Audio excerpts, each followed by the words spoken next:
Ceux qui y vont pas, ça va être très très dur parce que quand même, on peut pas résister à ce quadrilatère. Better, faster, cheaper, more sustainable, c'est impossible. Donc ça va être très très dur pour eux. Il y aura toujours, à chaque tendance, il y a une contre-tendance. Donc tout ce qui est, toute cette, par exemple, la virtualisation de notre monde fait qu'on en a un besoin de réel aussi. Hein.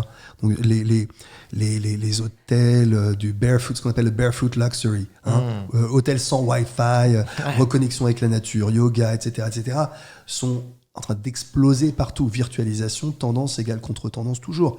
Donc il y aura toujours le prêt-à-porter, le luxe aussi. Donc il y aura toujours... made by AI, made by human. Voilà, le human va être quand même revalorisé aussi d'une certaine façon.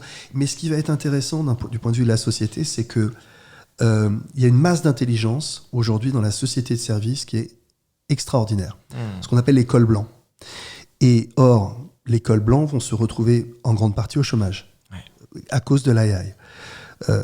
Vont perdre de leur pertinence. Et à l'époque, on n'avait pas beaucoup d'empathie quand les cols bleus ont perdu leur job. C'est-à-dire quand les machines ont pris les jobs des cols bleus dans les usines, la société n'a pas été tellement empathique. Hein. Et beaucoup d'ouvriers ont perdu leur boulot parce que les machines les ont remplacés. Et c'est en train de se passer aujourd'hui de façon analogue sur les cols blancs, sur la société de services. Bien sûr. Et on se rend compte à quel point c'est efficace. Moi, tout simplement, j'ai utilisé GPT pour regarder un contrat sur une maison.